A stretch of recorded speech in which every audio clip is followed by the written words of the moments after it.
Grabe nga yung pinagdaanan ko bago ko mabuo 'to, pero tignan niyo naman sobrang worth it. Kung naghahanap nga kayo ng gantong style ng vanity dresser, yung with mirror and lights na para sa inyo or para sa mga teenage girls diyan, aba panoorin niyo tong video na 'to. Nung dumating nga nung isang araw itong vanity dresser ay hindi na ako nakapaghintay, kaya naman ayan in-unbox ko na. Dahil bet nga natin ang magpaka-strong independent woman ngayon, ayan binuksan ko na. May kabigatan nga ito mga mari, kaya naman sa kalagitnaan ng pagbubukas nito ay parang gusto ko na ngang umatras. Pero dahil nasimulan ko na nga, ayan tapusin na natin. Complete parts naman yung dumating sa akin at wala namang kulang. Medyo hindi na nga lang maganda yung quality ng styro nung dumating sa akin. Mabuti na lang talaga at walang damage yung mga item, especially yung mirror. Grabe ba? Parang nag-snow ba, oh?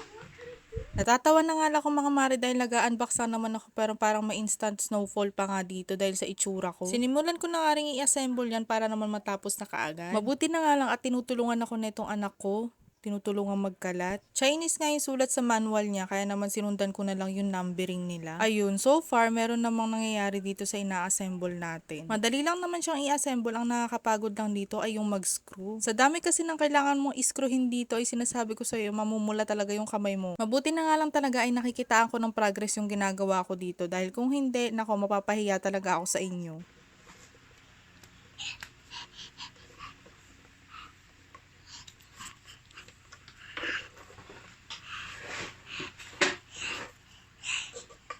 Nung maikabit ko na nga yung salamin ay unti-unti ko na nakikita kung ano yung pinaka-itsura nito. Tuwang-tuwa nga yung batang maliit yan habang ako'y na-excite na matapos. Kaya nga kahit masakit yung mga palad ko niyan ay go pa rin. Syempre, ginusto natin to, panindigan natin. Haggard na nga ako dito at gusto ko nang magpahinga, pero syempre hindi pwede, tuloy ang laban. Ito na nga mga mare, malapit na tayo matapos, kulang na lang tayo ng ilang parts sa mga paa niyan. Nawalan nga kami ng kuryente nung time na yan, kaya naman hindi na ako nakapag-film at ito na yung ating finished product. Very aesthetic and minimalist nga lang to mga mare. Perfect sa mga teenage girls dyan. Wala nga lang tong kasamang chair, pero meron naman tayong mabibili dyan sa online. Kahit maliit nga lang to mga mare, ay marami na rin kayo dito mailalagay. Ito nga pala yung kanilang 60cm na color white with lights. Sobrang natutuwa nga ako dito at marami na akong paglalagyan ng mga kung anik-anik namin mag-ina. Hindi ko nga lang siya masasuggest sa patungan ng mga bata or upuan ng mga bata tong mismong vanity. Baka mamaya bigla masira or bumigay kasi hindi siya ganun ka-sturdy. Pero okay na rin para sa presyo niya, lagayan ng mga lotion,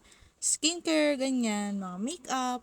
Dahil nga rin dito nagkaroon na rin ng instant lagayan ng toys at kitchen dito si Riri. So ayun lang, kung bet nyo rin, ilalagay ko na lang yung link dyan sa ating caption or sa comment section or sa bio. Yun lang, bye!